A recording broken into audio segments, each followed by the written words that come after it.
আর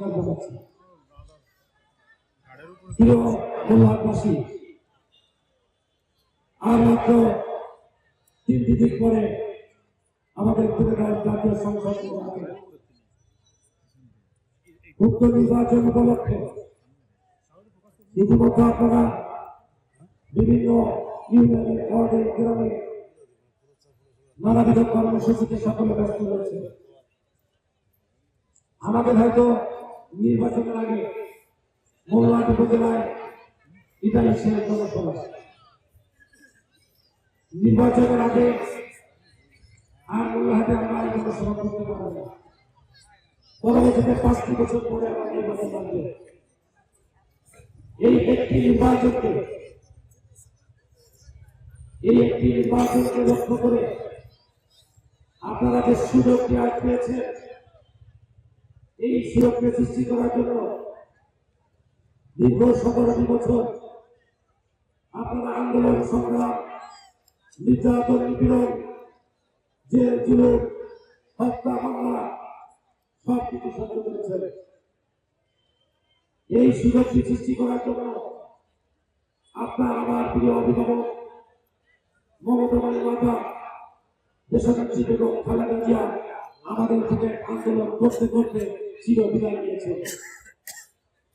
এই দেশের মানুষের কল্যাণের জন্য এই দেশনেত্রী কখনো কারোর সঙ্গে আপোষ করেনি। দীর্ঘদিন তিনি কারাবদ্ধ ছিলেন, গৃহবন্দী ছিলেন। আগামী বাংলাদেশের রাষ্ট্রনায়ক হিসাবে জনাব তারেক রহমানকে প্রতিষ্ঠিত করার জন্য আমাদের সকলকে মিলে এসে ধানের শীষ প্রতীকে ভোট দিতে হবে।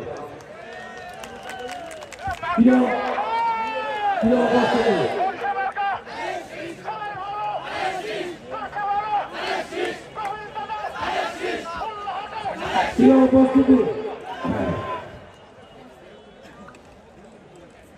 আজ অনেকে বলেছে প্রার্থী আমাদের। আমি এসেছি বাগেরহাট আসনের প্রতিটি মানুষের মূল্যায়ন, ফকিরহাট, চিতলমারী উপজেলার সকল মানুষের দায়িত্ব গ্রহণ করার জন্য। এটা কোনো সম্প্রদায়ের দল নয়।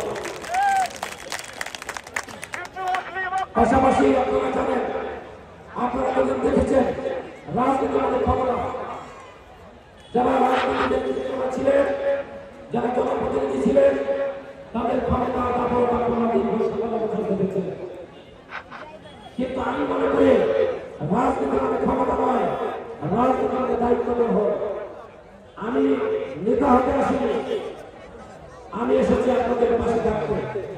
আপনারা যদি নেতা পেয়েছেন, এখন পাবেন আপনাদের পাশে থাকা মানুষ, যে মানুষটি পাশে বসে কথা বলতে পারবেন, যার সাথে সুখ দুঃখ শেয়ার করতে পারবেন, যাকে নিয়ে একসাথে পথ চলতে পারবেন, যাকে নিয়ে একসাথে দেশের উন্নয়ন, এলাকার উন্নয়ন ঘটানোর চেষ্টা করতে পারবেন। সংগ্রামী উপস্থিতি, আপনাদের দুটো তিনটো বিষয় মাথায় রাখতে হবে। বর্তমান সোশ্যাল মিডিয়ার যুগ, নির্বাচনের হয়তো একদিন আগে ফেসবুকে একটা উস্কানি ছিল যে প্রার্থী কোনো ধর্মকে অবমাননা করছে। আপনারা বিভ্রান্ত হবেন না। এই ধরনের একটা উস্কানিমূলক বক্তব্য অথবা ছবি পোস্ট করে দিয়ে জনমনে বিভ্রান্তি সৃষ্টি করতে পারে, অথবা প্রার্থী দাঁড়ানো প্রত্যাহার করছে, অথবা তিনি নির্বাচন থেকে সরে অন্য প্রার্থীকে সমর্থন দিচ্ছে। এই ধরনের গুজব সোশ্যাল মিডিয়ায় আসতে পারে।